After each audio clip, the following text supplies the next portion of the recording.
Hello, everyone, and welcome to another edition of the Angel of Words podcast, where your stories are heard. Before we get started, don't forget to click on that notification bell, like, follow, share on YouTube. Share these messages is important. You could also catch us on all podcast platforms, Spotify, Apple, Google Podcasts, we're everywhere. In addition, go to our website, www.aowent.com for our blog and exclusive content, including the merch. For all donations, go to Cash App, AOWNYC. Now on deck on the Angel of Words podcast, we have the host of Iheart Radio, Power Moves, Passage to Profit, Coach Kentya GIBSON. Oh, thank you. Kentya, thank you so much. You for being here today on the Angel of Words podcast. It's a pleasure to have you. I'm honored. Thank you for having me. Okay, Coach, you're doing a lot of big things, and we got a lot to discuss. First and foremost, how did you get involved with this? I know that you've been in radio for a long time, but how did you get involved with Power Move in particular? Of mine who at the time they started off as clients, but they're friends of mine now, Richard and Elizabeth Gearhart. And we were actually at the Roxy across the street from the radio station at Power. And we were just, having some dinner and just kind of talking about some ideas. They are patent and trademark attorneys. And they were like, Kentya, we want to do something cool. We want to do something fun. We don't want to talk about patents and trademarks. It's boring, but we want to teach people how to start up a business and how to get their ideas and innovation trademarked. And I was like, well, what if we did a radio show? And they were like, well, we've never done one of those before. And I was like, well, I have. And I think that it would be great to start a show on entrepreneurship, teach people not just about starting a business, but the things it takes to protect your intellectual property, and just really giving the, startup world information that it needs to be prosperous and succeed. And that's where Passage to Profit originally came from. And then Power Move came along because I was sitting around one day and I was like, all right, so how do we break this down even further, right? And I would just believe that information is power and it equips people. So I wanted to kind of just highlight entrepreneurs, whether they were celebrities, whether they were everyday people, and just a specific move that they were able to accomplish that was able to help them level up. So that's where the Power Move piece came from. I love that. That's been a big theme on the Angel of Words podcast this year, especially coming from a woman's angle.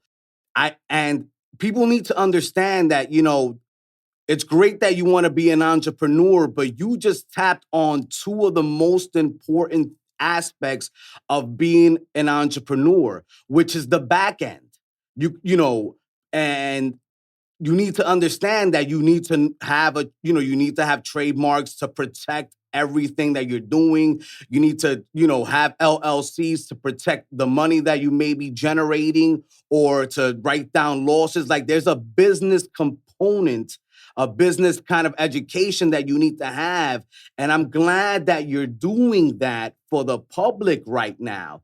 I see that you highlight celebrities, and you mentioned that was something you decided to do. But have you also highlighted people that maybe a lot of people may not know about in different industries? Because I've seen you do some tech people as well.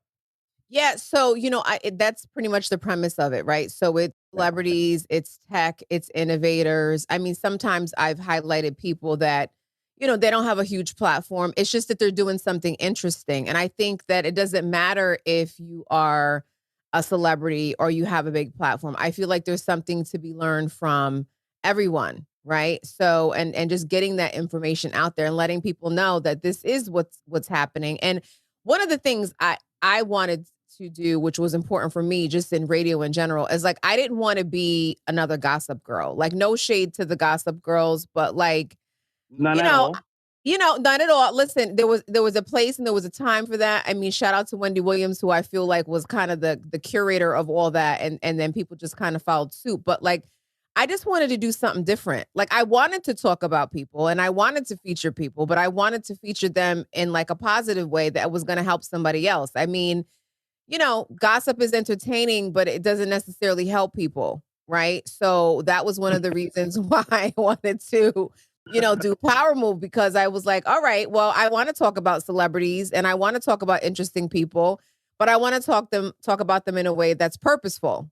So that was really the premise of wanting to do Power Move as well. I'm going to be honest with you. What you're saying is music to my ears because it's easy to go that route. That's the easy route, Coach Kenya. And like you said, no shade to everyone else, but it's an oversaturated market. And if you really are trying to do something important, you may want to go that route. That's kind of like the route I'm trying to take as well, because it's like, that's great, but I want to be able to help our community. And I be honest with you, a lot of people say, oh, let's have these conversations. Let's do this, let's do that. But where is the action? So, I have to applaud you and give you your flowers for doing things of that nature. I think it's very important and very critical to our society as a whole, to be completely honest with you. I appreciate that very much. And, it's not always the popular thing, but I think it's becoming the popular thing because I feel like, we went through COVID and we went through almost 2 years of uncertainty. And I think people just were so jaded before on superficial things. I feel like once, not that real life wasn't taking place, but once real life kicked in and things started happening and you had all these series of unfortunate events with COVID, I feel like people snapped back into reality and what was important. And I feel like, what we're doing with the show right now with Passage to Profit is super key. And it's important because a lot of people have left their regular jobs. A lot of people are looking to do new and different things. They're looking to start and be an entrepreneur and they want to learn how to do that. So I think it's just been perfect storm of being able to tap into people who are now woke, for real. We've been through a bunch of stuff and the things that were entertaining to us before don't really serve us as much. And we've kind of started to look within and look to other things to help us say, you know what, let me start to get myself together. Let me start a business. Let me start to look at things from a different perspective. And the entertainment things are cool and they're always there. But I feel like people are going into a time, or have been in a time in the last 18 months where they've been super focused on what it's going to take to really level themselves up and their family. So I think that the timing is perfect on what we're doing. It really is, because we're in a situation with a lot of serious podcasts that are serious and controversial as well. You have Kevin Samuels all over the airwaves. His message is serious. If you want a relationship, this is a serious situation. You have to treat it as a business even, because this is your life. This is the person that you're going to want to be with for the rest of your life. And it goes, and I've seen this all over the place. It's good to have fun and things of that nature, but you can have fun and also make sure that you take care of your business and don't go through life lollygagging, if you will, like my teachers used to say. And just to tap on Kevin Samuels for a minute, I love what he's done in that relationship space, right? So that's nothing new, right? People have been giving relationship advice forever and ever, but he took it, right? And he flipped it and he has his own spin. And he's hardcore. It's funny because I listen to him and he's just straight to the truth, right? I don't know if I would be able to take advice from him. Yeah. I like it. I like that kind of truth, just give it to me straight. Sure. I'm just saying it's you're you got to brace yourself. You might find stuff about yourself you don't want to know, right? So but I love his delivery and I think people respect that. Even people who were oh God, I don't want him to tell me about myself. They respect it. So I like what he's done in that space, how he's re-innovated it. Well, Coach Kenya, I did a lot of research and I did listen to your Myrony podcast. And I think Coach Kevin Samuels would be proud of you because, through thick and thin, you've been able to maintain your relationship intact because these things take work, man. It's like anything else. You're going to have your good days. You're going to have your bad days. So, I appreciate that. I mean, maybe we'll talk about that later. Maybe we won't on 5 Words with Angel. But I want to continue on because you have interviewed some heavy hitters in the game. You have spent time time with Charlamagne and you have spent time with DJ Envy. Now, my question to you in that respect is, have you learned anything of value from having conversations with these two gentlemen? Oh my God, so much. And I think what I'll do is, I'll start with Charlamagne, Okay. because Charlamagne is someone who I admired from afar for a long time. And, I've been in radio for a long time and over 15 years, almost 20 years. I can't even believe it. And I've worked with pretty much everyone in the industry, who I've dreamed to work with. And what was interesting is, I remember when I was my first day at Power, and it took me about a week or so to go upstairs to the Breakfast Club because I wouldn't even say nervous. It was just a very overwhelming atmosphere in terms of just like you're like, wow, like this is the Breakfast Club, and being there was just so surreal. And I remember when I finally had the courage to go up to him and actually speak to him, he was just sitting in the studio one day, and I was like, I'm just gonna go in there and I'm gonna ask him for help, right? Because you have not, because you ask not. And I walked in there, and he probably thought I was like this bull in a china shop, but he, was so gracious and was so helpful and really like gave me some really good advice. So when you ask me if I've learned anything from him, I've learned a lot from him. He was actually my really first podcast interview, if I had to think about it. So I had just started, this is like probably 4 years ago when podcasting, it was like kind of starting to be a thing. And I remember his book came out, Shook One. And I was like, I want to have a conversation with him about this. And he was my first podcast interview. And he could have sat down with anybody. I remember that day, as a matter of fact, I did my interview with him and we had a great conversation for about an hour or so. And then he went, right next door and sat down with Angie Martinez. So I was like super honored to have just had that opportunity. And I think with Charlamagne, he's always just been like super humble towards me and like just been gracious and helpful, and I understand why he is where he is, because I do believe that he's a real pay it forward type of person. And, he's where he's at because I feel like he has every intention to help you if he can. So I've always just appreciated that about him and learned that that's very important in this business is paying it forward and making sure that you're creating opportunities for other people.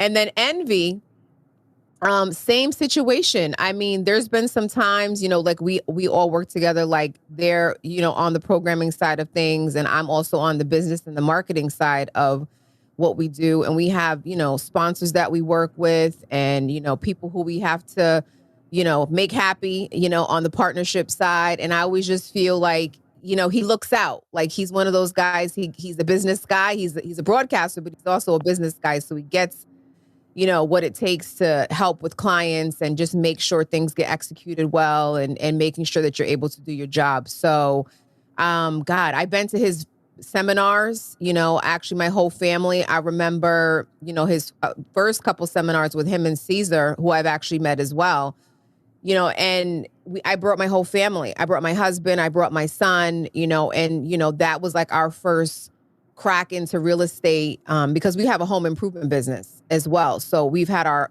family business for years and years, and real estate was something that we wanted to get into. So I was like, well, I work with Envy. We might as well support him and learn something in the same, strength. So going to his real estate seminars has been super helpful. Just watching them from afar, both of them really just like, crack this game. And because it's not easy, I've been doing it for 20 years. So they've been doing it longer than me. Right. And I think we're kind of around the same age. They're a little older than me, but in the same sense, it's like they've been really good at being able to take a platform that they've had, flip it into other things, leverage that to build, other lucrative situations for themselves outside of the building, which is, it's admirable and it's what you want to do. You don't want to put yourself in a predicament where you're only reliant on that one entity to make sure that you eat.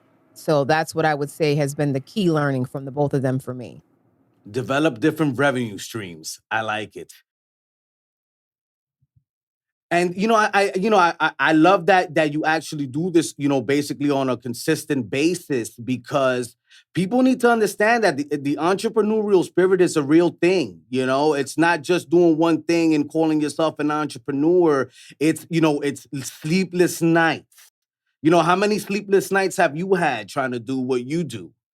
A lot. It And a lot of tears. Like, people don't realize, like, Yeah. this is not, it's not for everybody, right? And I knew that getting into it, and I didn't know, I knew what I wanted it to look like. And it's funny because we go into we have like our plan in our head, and then God is like, well, you can't tell me how to do what you prayed for, right? So it's just been this journey of learnings along the way, right? Like, I always dreamed big, and I always felt like it was going to happen on a big level. I just, didn't see how all the pieces were going to, come together, and like the process. And I feel like I'm still in the process. I think I'm always going to feel in the process until, maybe I reach a certain level. But I also feel like I'm very, what's the word I'm looking for? You know, like advantageous in terms of like just wanting more. Like, it's never gonna feel like I've arrived. Like, I felt like, okay, once, I got back to Iheart in New York City. Because I was with Iheart for a while. I was with Iheart in a smaller market. I don't know if you know where Yeah, Poughkeepsie no, is. upstate. You were in Poughkeepsie, upstate. Yeah, I yeah, heard yeah. that on the Myrony podcast. Yeah, Yeah. So, that's and where then you got your roots, correct? I got my roots. I Yeah. remember, God, I was making no money. I took that job in radio. Like, I didn't even know how much I was gonna make. I didn't care because I was just like, I just need to get in the door.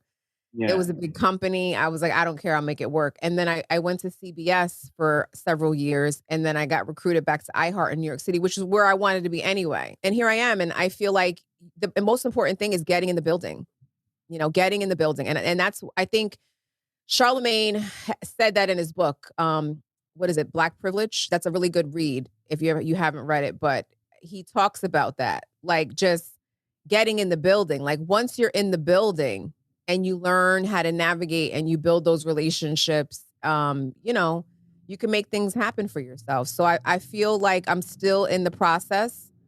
God knows in my heart, like, what my dreams and my goals are, and like where I'm going to fit. And I feel like wherever I'm going to be, I'm going to be the most authentic version of myself, which is more important to me than anything. And being on any platform is that I'm there and it's happening and it feels right. And it's, it's authentic. I think that's super important. Well, Coach Kenya, you also do a lot of other things, and I want to get into that because you do lifestyle and wellness. It's a humongous business, and I want to start with that because we've had the Facebook situation recently where the CEOs has had to come out because of the whistleblower that was on 60 Minutes.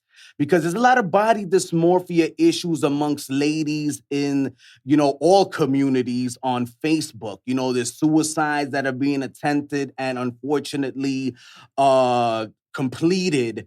And I want to know your thoughts because you're a person that you're about motivating people, and I would like you to give a message to any young lady, young man, anyone out there that's suffering with these body image issues on how to try to get over it, because I know you're somewhat of an expert in this situation.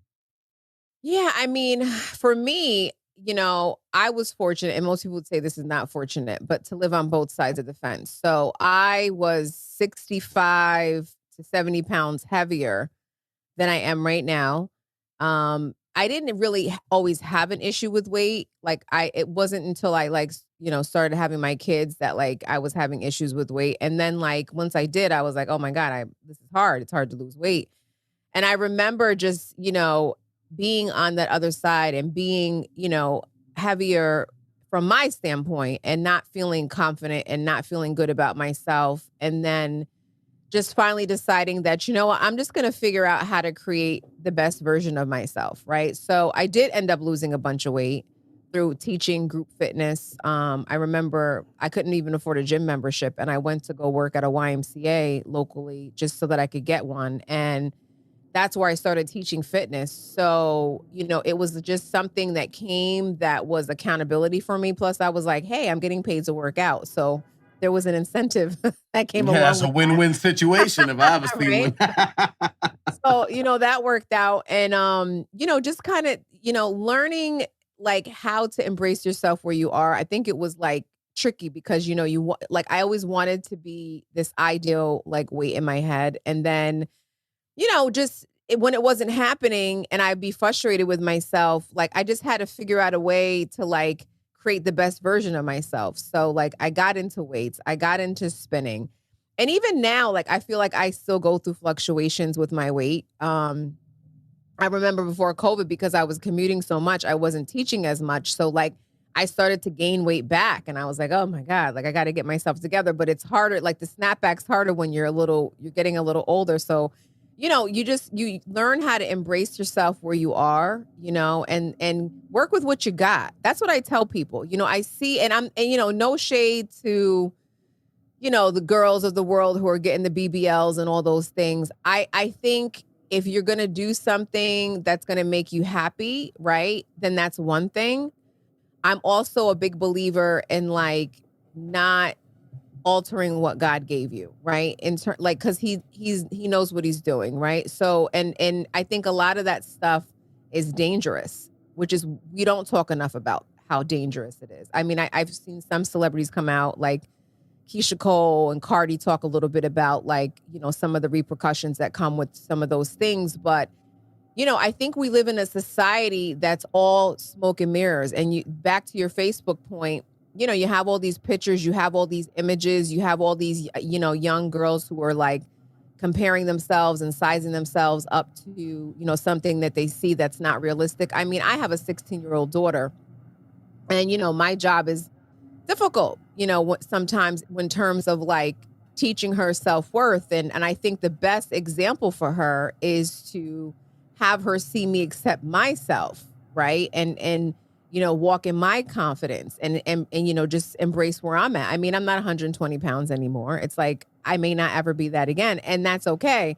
But as long as I'm working out and I'm taking care of myself and I'm eating the best I can and I'm she sees me making those like healthy choices for myself, that's going to be empowering to her. And I think that's what we need to be teaching is, healthy choices. And that's what's going to lead to more positive body images and girls just not being so hard on themselves. I feel like women are hard on themselves, that we really are. And I've just gotten to a place in my life where I'm like, this is what it is. You know what I'm saying? Nah. Like, this is what it is, right? I have 3 sisters. I know all about it, man. So yeah, I mean, and I have my days where I'm like, oh my God, like, I really need to get it together. But for the most part, like I'm good where I'm at. As long as I feel like I'm active and I'm trying, like I was never like this super athletic person. I honestly, most days, I don't feel like working out, which is why it works out good that I teach exercise. Cause like I'm like, I have to be there. Right. Yeah. I know my weaknesses. I have to be there. I have, 50 people or so who are in a class who are, going to be waiting for me if I'm not. So it's like, for me, it's just like, I got to show up. And I think showing up in life is just half the battle. Oh, true words have never been spoken. And on that point, you're a great. I've been to one of your seminars. It was absolutely amazing. You made us work out. It was it was crazy. I wasn't expecting that. The yoga was excellent because I do Tai Chi, so I'm really like into things of that nature that are spiritual but also exercise related. But the quarantine 1530 has been real for our, for the Latino and Black population. We've become a lot bigger during this time. 51% of people that are obese right now in this country are Black and Latino. Are there any exercises? Because, I try to do cycling. Cycling is expensive for some people, or, unless you have like a membership to a club or something like that, where they might give you the class for free. So are there any like, in terms of like workout tips, real quick ones that you can do in the morning that you recommend that are very good for the body? Just move. Boom. Right? Like I think we like think it has to be like this big thing. Like if you take the first 15 minutes of your day, right, before you start to do anything, and you just do like a little bit of cardio. Like maybe it's walking in place, right, at a high intensity. Maybe it's you're doing some high knees. Maybe it's just, you're doing some, overhead stretches where, it's almost like a jumping jack, but you're not really doing a jumping jack. You know what I'm saying? And you're moving and you're getting the blood flowing, and your body's going to respond to that. There's actually studies that show that people who do 15 minutes of any type of cardio exercise in the morning, right? Whether it's a brisk walk, it's walking in place, anything to get the blood flowing, have a more productive day, right? So my advice is just move. You have to just move.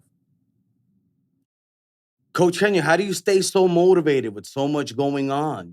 With so many, you're wearing so many different hats now. What keeps you grounded? What keeps you focused and honed in on and keeping your eye on the prize? God.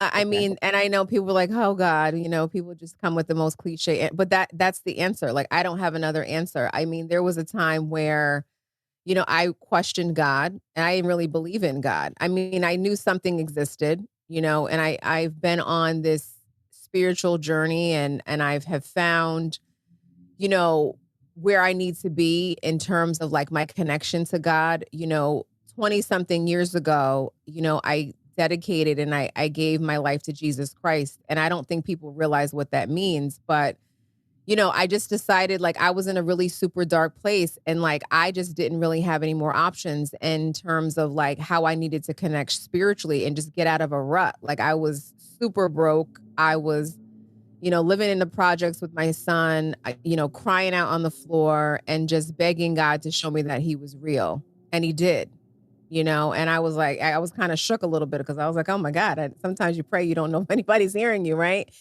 And, that's where I came to that conclusion. And one of my friends, she's passed now, God rest her soul, but she brought me to church and one weekend, and we were fighting in the car. It was an Easter Sunday, and we were arguing in the car. I was like, "What church are you bringing me to?" I'm like, "We don't even know what they worship. They could be worshiping the devil or something." And she dragged me in.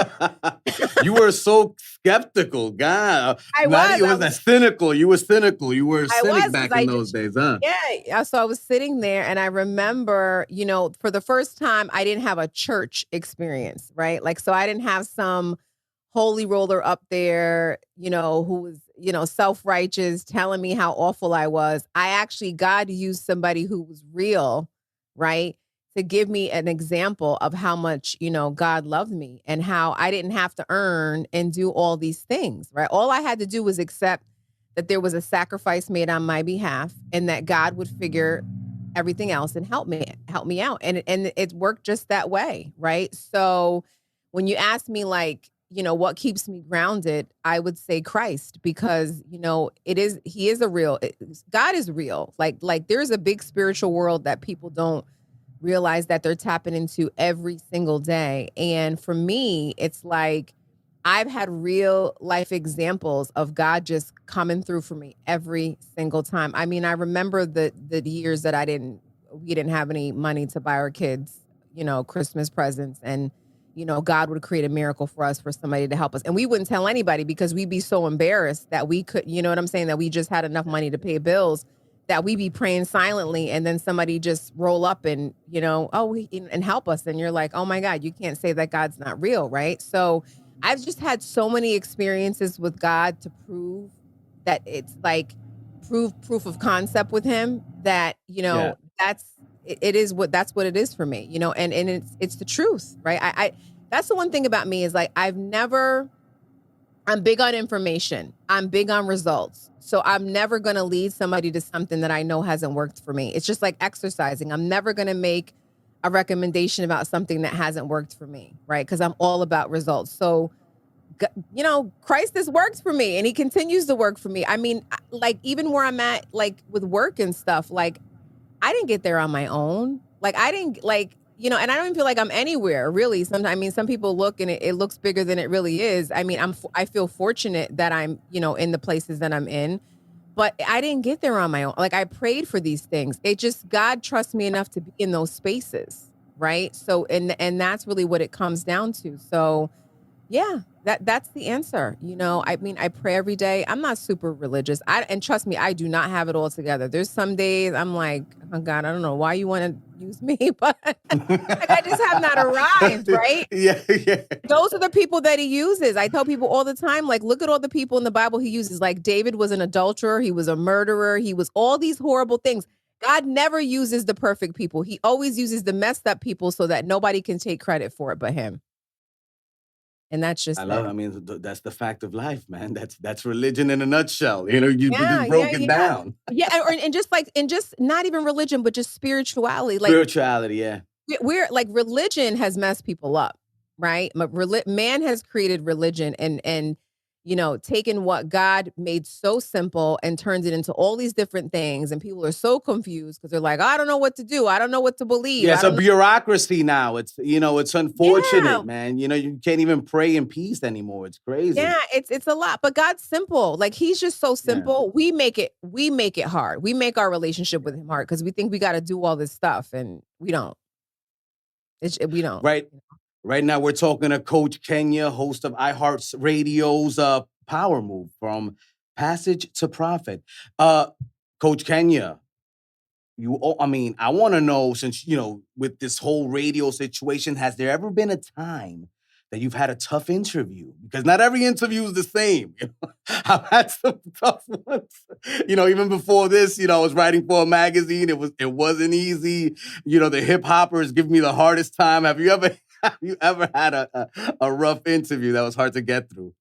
I have. I won't say the person. That's fine. No worries. Yeah, it's a professional thing, But it was a challenging interview in that. All right, let me say this the right way. I could tell that person wasn't 1000% present, right? And I'll let you figure out what that means. In terms of like, and it was just like, it was like there were moments where they were there, they were connecting, and then they weren't. And I was like, and I knew why, you know what I'm saying?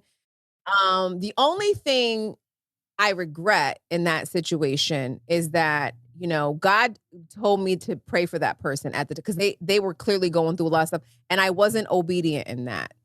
And I think it was because like the label was there, and it wasn't because people were there, because I'm never afraid because people are there. It was just like there was so much going on in the atmosphere, and like it just felt chaotic spiritually, and it was like the label was there. It was busy. It was just there was a lot going on. So did you feel like a fish in a tank or something like that? no, it was just like it was like this, almost like this outer body. And I've interviewed a lot of celebrities, but it was just this real outer body like experience where it was like I was asking questions. They were connecting at times, but because there were other things going on, there were moments of disconnecting. So it was like reeling the conversation back in was a little difficult. And then, I really felt in my spirit like that this person really needed help. Like they really needed like intervention. And I think the first step in that was for me to at least pray so that could come into fruition. And I didn't do that only because I was so distracted by everything that's going on. And it's funny because someone kind of asked me the same question you did, but in a different way. 6 months or so later, it was so random. I was sitting at one of my friend's house at the station, and there was somebody there who was connected to this person. And they were like, what was your biggest regret? They asked me, and I told them that I wasn't obedient to what I felt God. It wasn't Kodak Black, was it? No, it wasn't Kodak Black. Shout out to Kodak, Shout out to Kodak. Wow, that's crazy. Well, Coach Kentya, we've reached the point in the podcast where it's time to play 5 Words with Angel.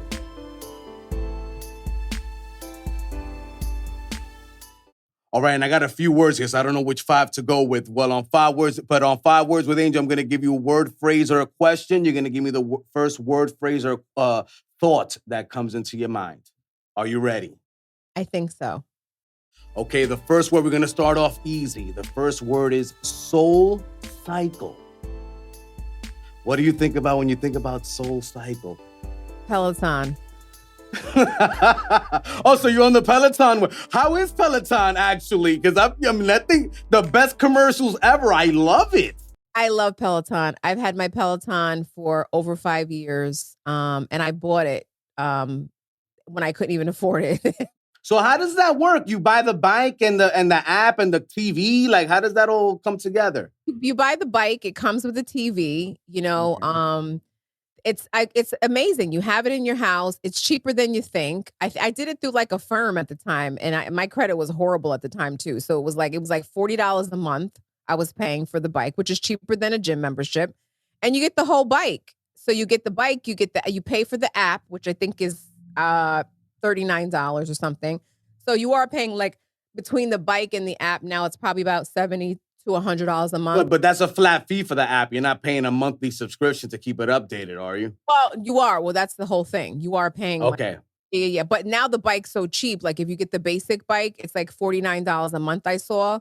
And then it's like $39 a month with the membership or whatever, the app. But the app is dope because the app you can take wherever. There's runs on there. There's weights on there. There's all this different content on there. And then you have the bike if you want to ride the bike. So it's good for, you know, whether you ride a bike or not. And you can also get the app. People don't realize you don't have to buy a bike or a treadmill with Peloton. You could just buy the Peloton app, which is like $39 a month, and you get all the workouts, running outdoor. You get everything. It's amazing. It's like a personal trainer. It is. And Essentially, in your a house, virtual you don't one. have an excuse. You know what I mean? Yeah.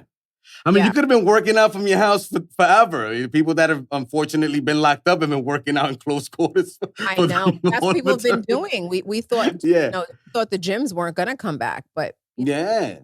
people want to be around people because I mean, we do. I mean, you know, we live for the social experience. You know, it's just a genetic situation. It's a psychological 1,000%. situation. 1,000%. Just the But science Peloton behind is that. great. I love it. I love the commercials. I love the spoofs they do on SNL. Like Peloton to me is the wave. You know, one day I might go, you know, look into getting one of those, you know, but it looks amazing. So you own one. That's so dope. So yeah, you know, no disrespect to Soul Cycle. Yeah. I host a clubhouse, Peloton Riders a Clubhouse Really? every other week. Yeah, it's crazy. My friend who has a Peloton started it.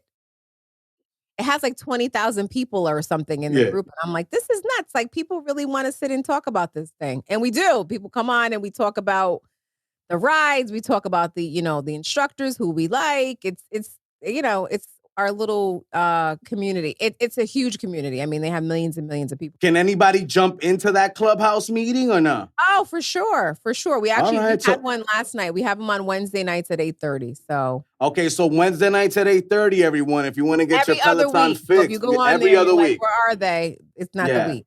Okay, not a weekly situation, and every other week situation, everyone. All right, sounds good. All right, the second word. I was debating this, but I'm gonna go with the thing I saw you teach, some yoga. What do you think about when you think about yoga?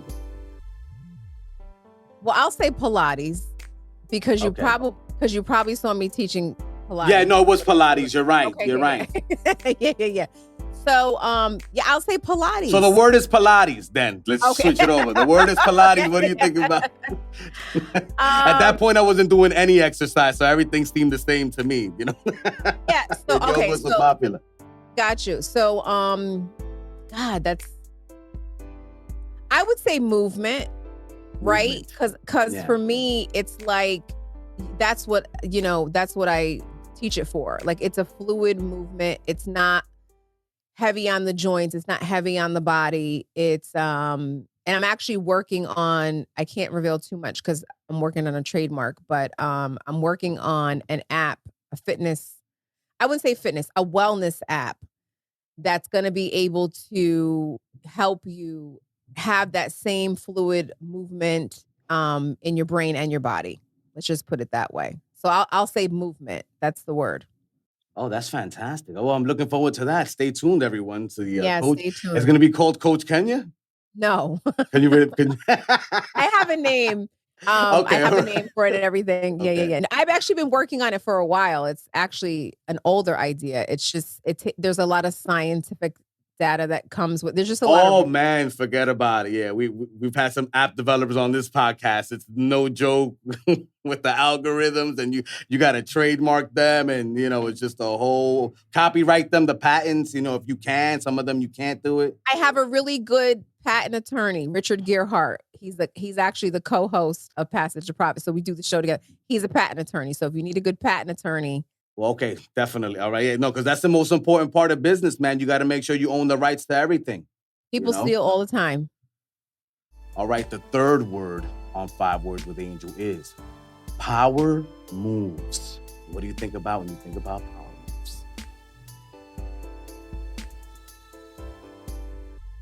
moves? That's tricky. I would say purposeful. That's what the power move is. It's purposeful.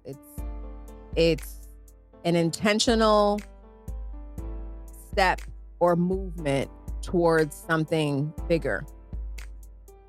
Gotcha. I like that. Purposeful. I just make that up. No, I mean, look, sometimes you gotta, that's what makes you such a great radio host. You gotta be able to think on the fly. It's a skill you develop.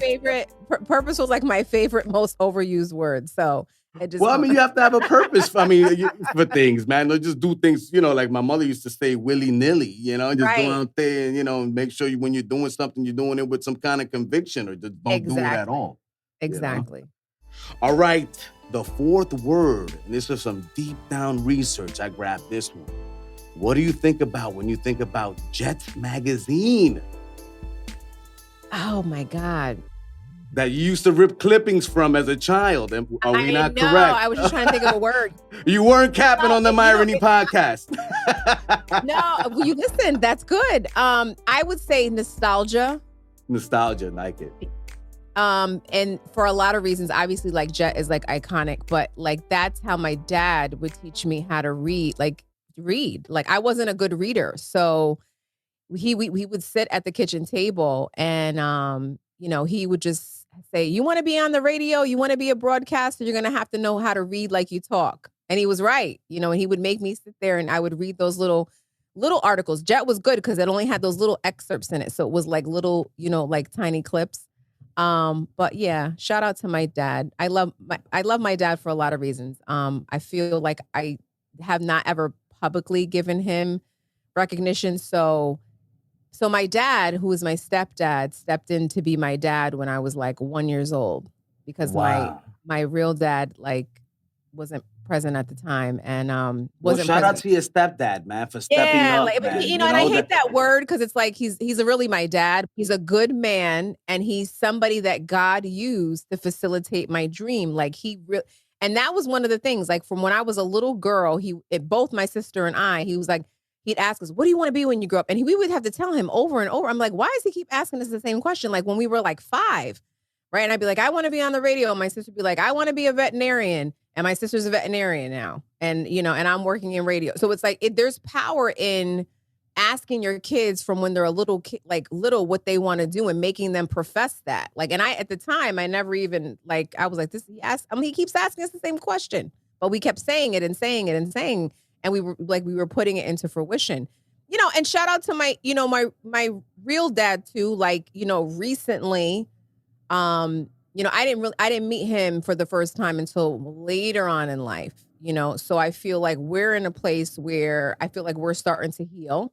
You know what I mean? And that's a beautiful thing as well. I was never mad. I was never like, "Oh, why were you never there?" I just never, because you know what? God has there who's supposed to be there, right? And I never was bitter because my life was good. I ended up, turning out to be a halfway, decent human being. So it was like, my upbringing was good, right? I'm saying that jokingly.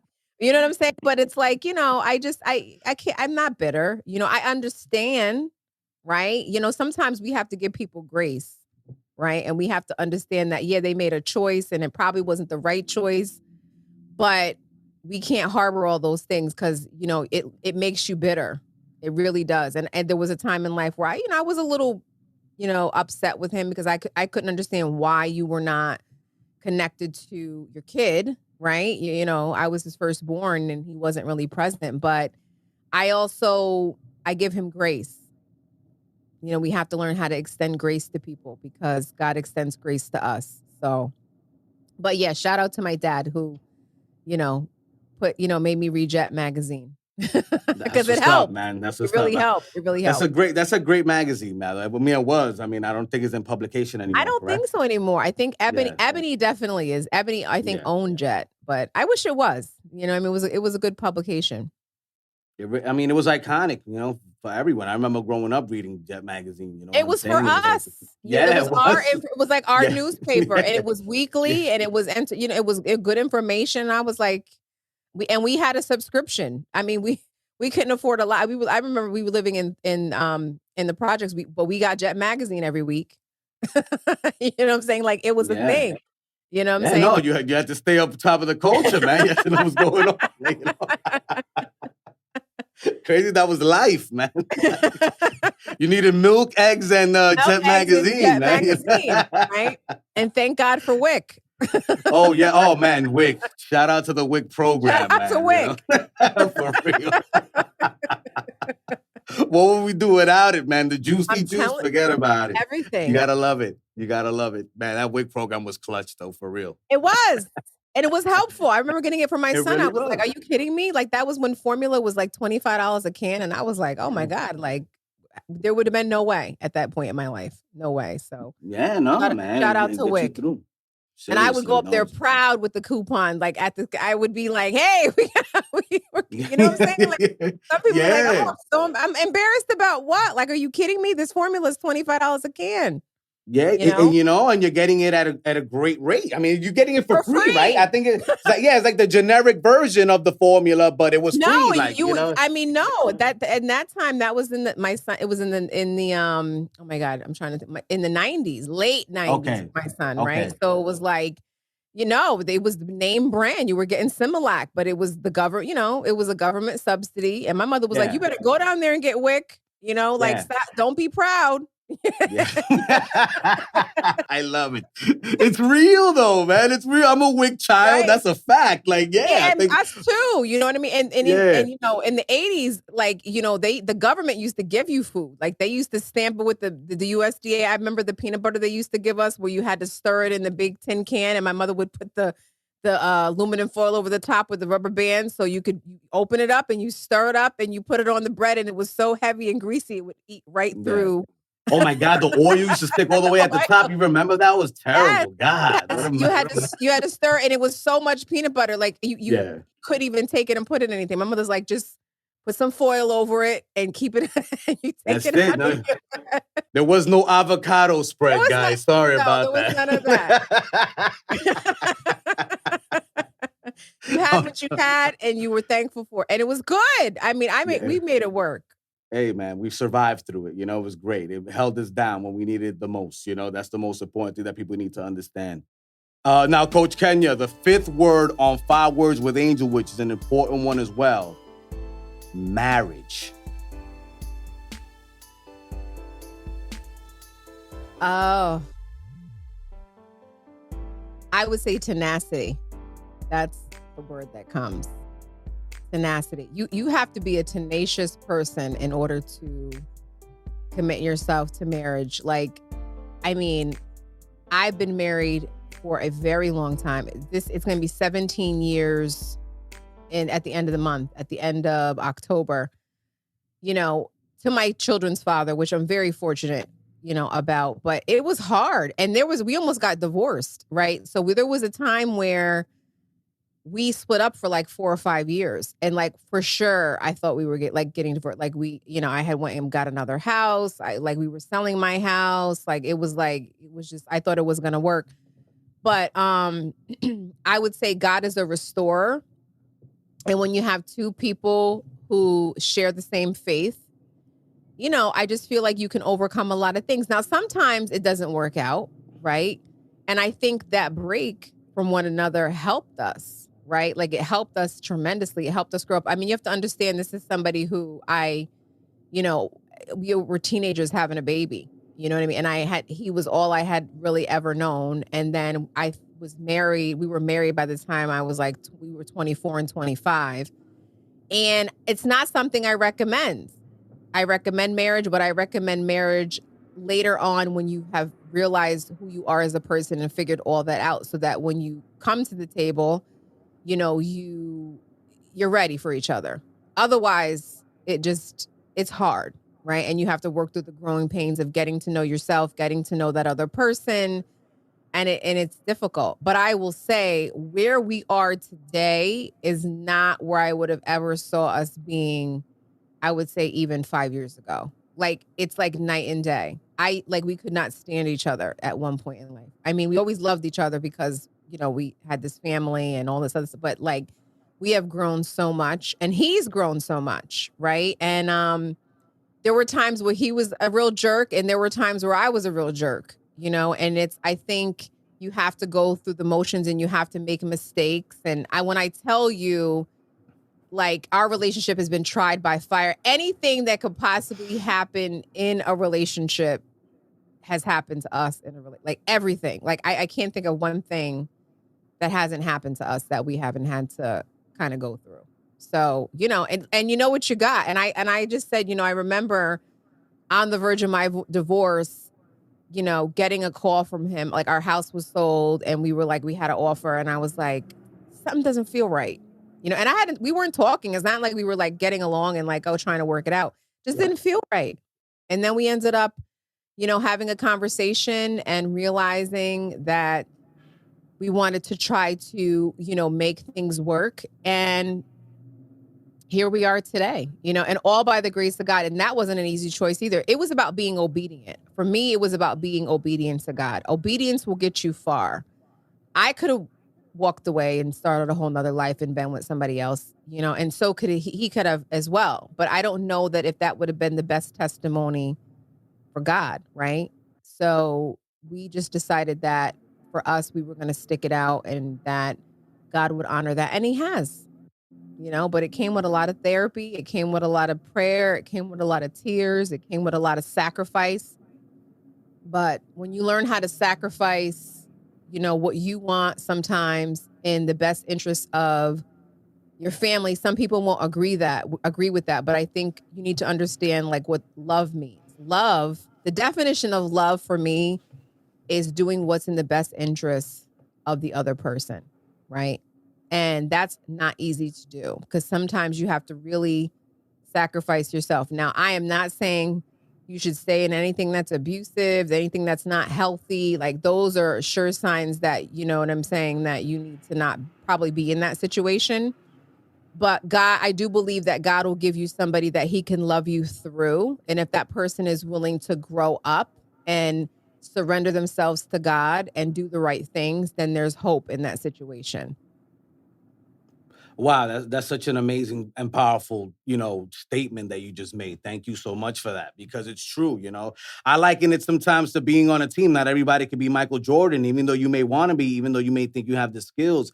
You're not going to get to the finish line first if, you know, no one's willing to sacrifice something. So I appreciate your words, you know.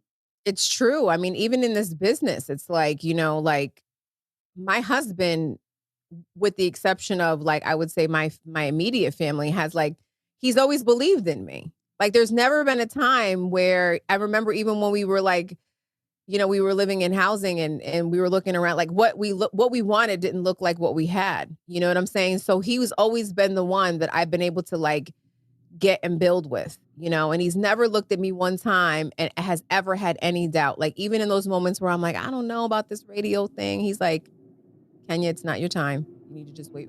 It'll be your time. And he used to tell me, you're not ready yet. And I'd be like, what I am. And he'd be like, no, I know you. I know. Internally, it's like somebody knows you, right? They're like, I know where you got to be. Like, you're not there yet, you know? And I'm still not there yet. And he'll tell me that. He's like, nope. He's like, soon, but you know, but he knows me, you know what I'm saying? So, and the one thing I can say is that he never would be with me. He never, even wherever God's taking me in all this, he would never be with me just off the strength of being with me because of where I'm at or what rooms I'm able to be in. He doesn't care about any of this. Like when I tell you, he's so unimpressed. Like, and that's what I like about him too, because he's just, I don't care. Like, he doesn't care, and he never because did. he knew it would happen. I feel like he knows that this was supposed to happen. So he's like, yo, Well, not even it's that, not like- that. I feel like he cares, but you don't think he cares? I think he may care. I think he's proud that, you know, I get to do, you know, what I want to do. But like, I'm talking about like the jaded stuff. Like, he could care less. Like, he's never going to, like, he's not an industry. Like, doesn't go to any industry events. Oh, you mean about like the aesthetic of it? The aesthetic of that, and like, he just like, he's like, I don't want to meet that person. Like, he doesn't. Like, he's so like, and I love that because he's so grounded. Like, he's not like one of these like jaded people who's like, oh my God, I gotta be at that, you know, because I'm not really that either. Like, a lot of stuff I don't even go to. Like, I'm not really an on the scene type of person.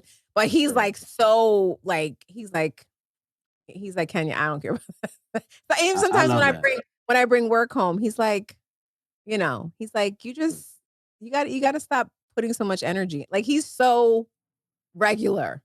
Level-headed. Yeah. Like, which is it's perfect. It's like a perfect. He's like a because you're an artist. You're wacky. I mean, just by nature, as an artist, you're a little different. Like, you know? We are, and the thing is, like, the thing is this. Like, I have tried to date. I wouldn't say tried. I have dated people in this industry. I knew from like a long time ago that I wasn't gonna be able to do that.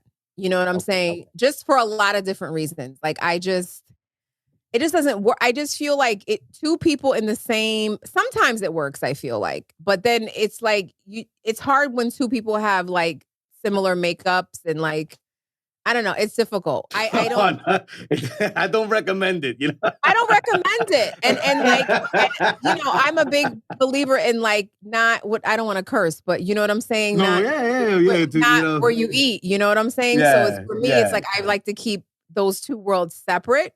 But you know, I've had my experience with that, and you're like, yeah, no. Now I know why I don't do that.